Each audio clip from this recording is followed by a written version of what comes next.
Hey guys, Jake here with another collection video for you all. So in today's video, we're going to talk about the Team Rocket set, another one of my favorite sets from early Wizards of the Coast. I would say on a personal note, this was probably my third favorite set behind Base Set and Gym Challenge. I really liked the art in this set. This is probably the set behind Base Set that I had the most of, and then I opened the most packs for. And I remember when this set came out, how exciting and cool it was to have dark Pokemon, and I really wanted to collect all the dark Pokemon and get all of these holo cards. So, whenever I see any of these cards, immediately sent back to childhood, I think about, all the times that I had, like where I was when I, which arcade I was at when I opened my first pack, the store I used to go to around the corner, trading these cards with my friends, talking about which one did you pull, oh my gosh, you got that one, that's so cool, this is the one I'm trying to get. Having those sorts of conversations as a child. And so when I see these cards, I'm, immediately sent back to that. So they're really special to me, for that reason. More broadly speaking, sort of as a collectible set and as a potential investment piece within the Pokemon hobby, I think that these are very popular cards. I think a lot of people feel that way about this set. And so even though it's one of the most common sets, I think, from Wizards of the Coast, I kind of put it right behind Base Set as, in all of the scouring I've done on eBay for deals and all the collections I've bought, I would say that I end up getting sort of the most Base Set cards. And the second most I get are Team Rocket. And then, Fossil, Jungle, definitely the next two, and then the gyms, and Neo tends to be something I see less of, in general. And then even less, I tend to see E-Series. E-Series has always been the ones that I've come across the least. And that's generally reflected in the pop report. If you look at the pop report, there's a lot of these cards graded. There's more of these cards graded than any of those other Wizards of the Coast, the first edition, that is, graded, other than first edition Base Set. But first edition Base Set, there are less 10s, and first edition Base Set is much more difficult to grade. It's a much lower percentage of getting 10s. But also first edition Base Set, there's a lot more of a fully fledged pop report where you're seeing cards that are graded all the way from 10 to 1. Whereas because Team Rocket hasn't been as valuable, ever has been as valuable, you don't get as many of those cards graded. So really the vast majority of the cards graded are PSA 9s. So a couple things to mention about that. When I've really been paying close attention to these sort of pop reports over the years, and what I noticed is there was a shift at some point, around in 2018, when these cards, there were sort of a 1-to-2 ratio from 9s to 10s in a lot of these cards, and it's really moved more to a 1-to-3 ratio. And 9s have become more and more common, and 10s have become less and less common. So that's a really positive thing in terms of the value of the 10s over time. And that's probably for one of two reasons. One, PSA is, starting to grade more difficultly, which people have thrown out as a possibility. Although the numbers for Team Rocket doesn't back that up, because really it's been that way for a couple of years and people have been saying that more recently. So we'll have to see how the numbers keep going over time to kind of bear that out. To get more data for us to have a better, more complete picture of if that's really true or not. But the other alternative is not that they're starting to grade harder, but that we're sort of starting to run out or slow down on the number of 10 candidates, because maybe less packs are actually getting opened up now, and more of these cards are kind of been sitting in people's collections, and maybe they weren't grading them because 9s weren't worth that much, and now they are, or they always did want to grade them, but they ended up selling them raw to someone who decided to grade it. And the idea being that they're not pack fresh cards, so they're probably more likely to get a 9, because even if they've been kept in really good condition, maybe they got a ding here and there over the years. And so those two possibilities could explain, two possible theories of why tens have slowed down. But on the other hand, the sort of bad news for Team Rocket is that there's still lots of these cards being graded all the time. And one thing I really recommend everyone do, and I just don't hear people talking about this, and I'm not sure how many people do this, but one of the best ways to predict future value and future growth of these cards and to figure out the future pop report is to pay very close attention on a site like PokemonPrice.com to sort of the rate at which these cards are graded over time.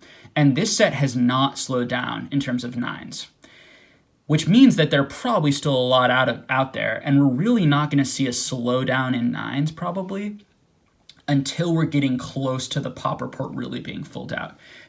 Where if you look at some of the more desirable sets and the sets that have maybe always been sort of more expensive, like first edition base, for example, we're not seeing the same speed of growth in the PSA 10 and PSA 9.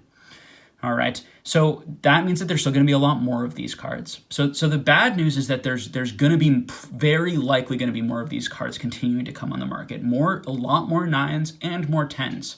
So that's the good news for people who still want these cards and want more of them, but not the best news for people who are sort of finished buying these and really are buying them for like an investment vehicle and hoping they're going to go up in value. Now the positive is these cards are so popular, and they have such huge demand that so far they've really been able to grow a lot during this explosion. And the fact that more and more cards are still graded, and the fact that you can go online right now and you can see that a lot of these cards in PSA 10 and PSA 9 are for sale, are being auctioned off, are in buy it now, versus a lot of like Neo cards or some of the E-Series cards, which there are just not as many come up on the market because there are just less of them right now.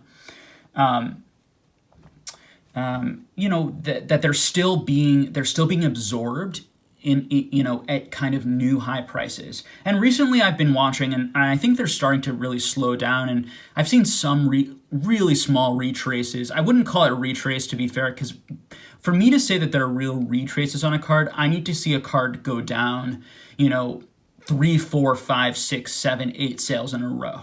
All right, when a card sells for a little bit lower than the previous one, what it can mean is it could just be an outlier and the next one could even sell higher than that original one. Or it could mean that maybe we're starting to get into a little bit of like a trading range and we're starting to slow down in growth and a little bit of a plateau. But that doesn't mean we're really going to see a retrace, because these cards should always sell in sort of a range. They're not always going to sell at the same price every single one. So that's something that's going to be really interesting to look for, and that's what I'm really paying close attention to in the next few months. And I suggest everyone who's interested in the prices of these is looking at Team Rockets, because there's so much demand and there are going to be so many cards sold and there's going to be so many eyes on these. If these start to retrace, it's going to be a really good indication that that the demand is sort of slowing down. One of two things. I would say either that the demand is sort of slowing down or that the speculation and the flipping is slowing down. And I worry about sets like this because I think that these sets are really are pretty highly speculated on. I think there are a lot of people who are not buying these cards just to put them in their collections forever. I think a lot of people are buying these cards to hopefully resell in the future. And I think that that's really borne out by the fact that a lot of the cards that are bought then come back on eBay at higher prices in the not too distant future. And more of these cards seem to come on the market, and not all cards that have brand new, PSA labels or brand new, cert numbers where they were just graded. And so that tells me that these are not all in collectors' hands, and at least for the time being. And what can happen is that, two things can happen to the prices of these, and these are sort of the two dangers. The one danger is that a lot of speculators have it, and they're all sort of, what you're going to see is the collectors are going to sort of run dry at the new prices, and you're going to see more and more of these cards just sit on buy it now prices. And then what's going to happen is people are going to slowly start to lower their buy it now prices, and they're going to start competing against each other, to try to sell their cards. And we're going to see how many of these sellers are sort of in a rush or in a panic to sell versus are they just willing to sit there and let it linger there.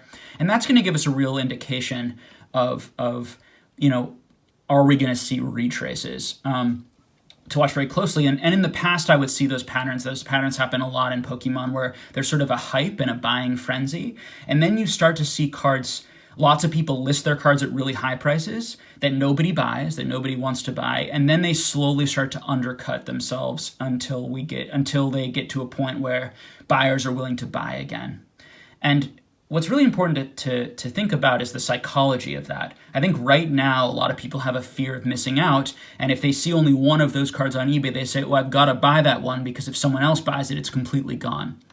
Whereas if we start, and so everyone is sort of in that mindset right now. Whereas if you start seeing 4 or 5 of these sitting on there for months, you're going to have a very different feeling. You're going to have, oh, I can always buy these.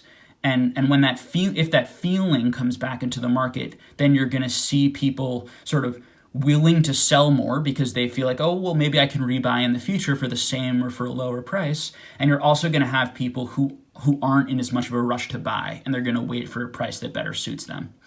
And the reason I talk so much about that on this Team Rocket set is sets like this are, as I said before, are the best sets to watch that pattern because you're going to see the most sales from this. So this set's really good. Base Set Unlimited is going to be one of the best ones, if not the best one to watch. And Fossil is going to be another really good one to watch. Fossil First Edition, because there's so many of those cards.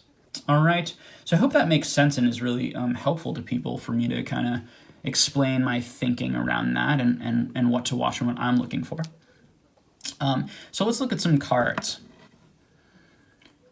So, I love these cards. So here's that Dark Alakazam that we've been looking at so far in this video. This next card is Dark Arbok. I love this card. Another one of my favorites. Generally not the most popular or most expensive card from this set. Not the most difficult to grade. Fairly easy to grade, I believe, and I'll put it on this. But, it's always sort of been around 200, 220, 230, somewhere in there in population. 1 out of 3, sort of your average in easiness to grade. Dark Blastoise, another favorite. And so these cards that I have here that I haven't graded, these are cards that I'm considering grading. I've always had them as binder cards or backup cards to my binder cards. And now with the prices going up, just to give you a firsthand, situation on why you're going to see pop reports continue to go up, is like you can see how off center this card is, but otherwise this card is flawless. And so I would expect this card to get at lowest a 7 because the centering's so bad, but it very likely could get an 8. I don't think it's not off center enough anymore to get an OC grade or anything like that. Unfortunately, like a 9 OC, which would be cool. But I would imagine this would get an 8 because of the extreme off-centering, even though it's perfect. Could get a 9. You never know. Same thing with this Dark Charizard. Clearly probably out of the same booster box. That same exact cut. Another flawless card. Probably fresh out of pack. But has that off-centering. So I generally in the past I've always kind of kept 8s, but with the prices going up, I might start grading them. But I'm in no rush to grade them. I want to see how prices settle before I grade. So I included one Japanese card. This card I thought was going to be a 10. I was upset but the centering is a bit off left to right. Just to compare, these cards, and let's see how much we can see them. So the Japanese, a few things to say about the Japanese is, one difference is you can see on the border of this card, it kind of has those like spotted pattern, a little bit of a different color. It's really the major difference in terms of the look. Japanese cards have been really interesting in terms of how much they've gone up in value. I have mixed feelings about it. I love the Japanese cards because they are the original cards, and I do think there's a genuine collector interest in these cards. But I also wonder how many people are buying these just out of pure speculation. And I see a lot of people buying them, I think, on streams, being told how valuable they are, that they're basically, they're going to be almost as valuable or more valuable than the English ones. I've even heard people say. That stuff worries me, just because I think that a lot of people want their cards in English. They want the exact card they grew up with, in America or in Australia or England, some of the biggest places where these cards are popular.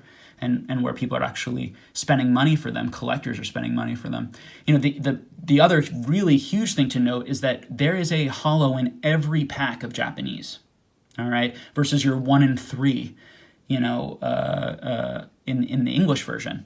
And so they're much easier to pull these cards and to get any holo, and the grading tends to be quite easy, quite a bit easier.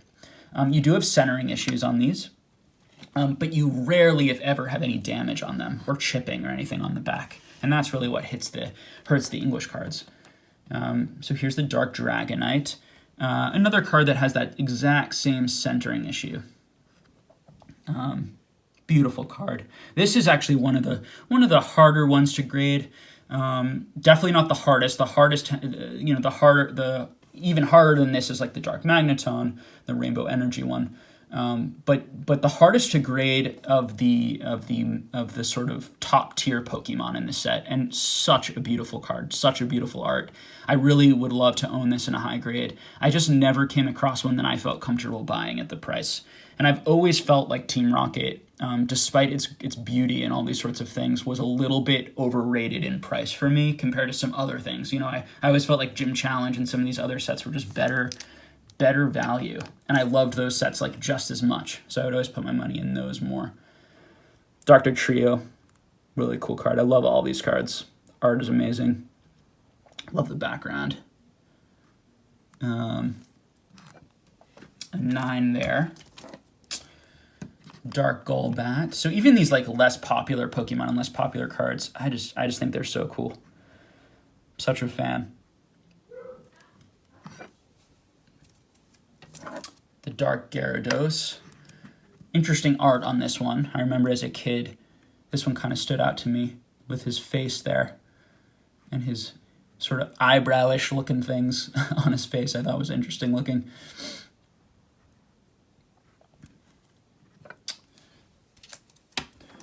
This has got to be, maybe my favorite card from the set in terms of the art.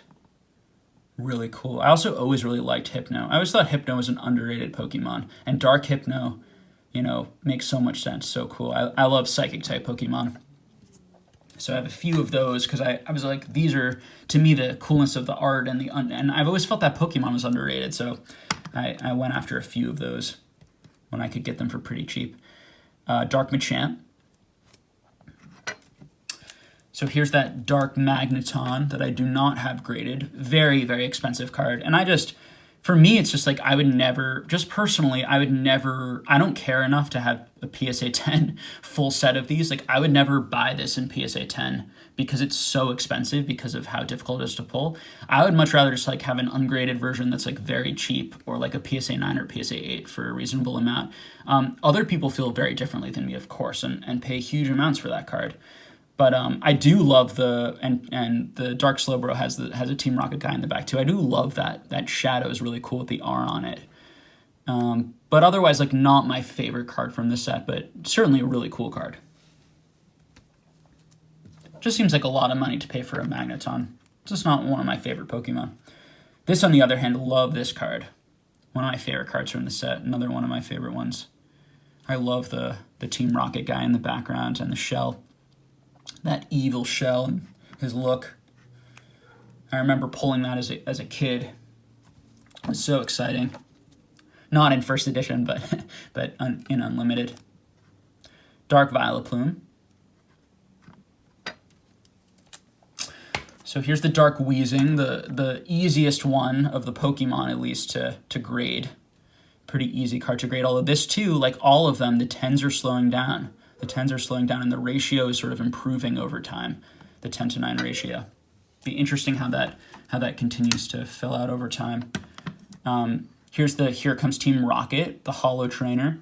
I think it's a really cool card. I've heard a lot of people kind of hate on this or be negative about it. It's pretty easy to grade. There are a lot of these, but it's Jesse James, Meowth, cool Team Rocket background, cool Holo. It's very easy to grade because there isn't a lot of holo pattern on it, and something I repeat on this versus the Magneton, which is like all holo, and so you just don't get the print lines and those sorts of issues. So it's really the centering and any sort of chipping or whitening issues on the back that you have to look out for. Rainbow Energy, another card I just am not interested in owning, in a PSA 10, even though it's so rare and valuable because it's so hard to grade. Again, has the same, this is a Pack Fresh card, but it has that same, serious centering issue. I don't believe there were print lines on this when I was looking at it, which is kind of cool because there often are. It's part of why it's so hard to grade. And then the final card from the set, which is an interesting card, is the Dark Raichu.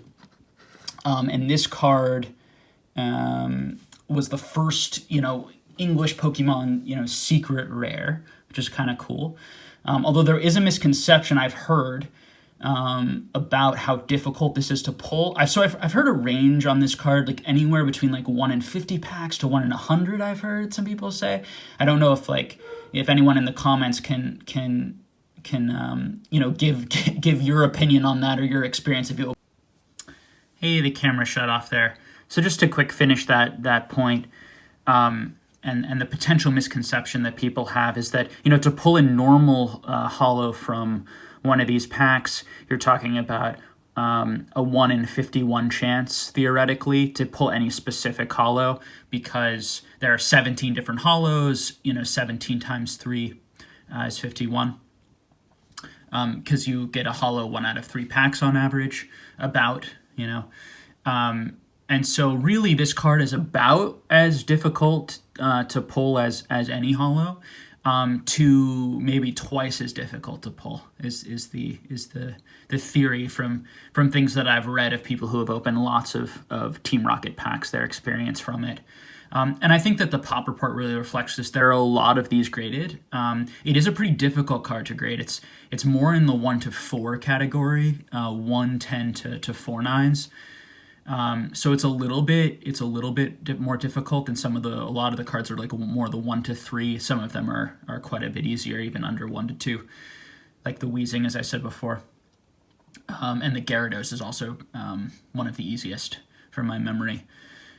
So I hope this video was helpful and interesting, and it was nice to look at some of these cards. Overall, great set, really popular set. I think a set that will always do well, will always be in demand. I think the thing that really holds back this set from really experiencing probably a lot more exponential growth, and maybe puts it at risk for some of that retrace, is the amount of these cards compared to some of the Neo cards and the E-Series cards. So thank you so much for watching, and I'll have another video for you guys soon. All right, take care.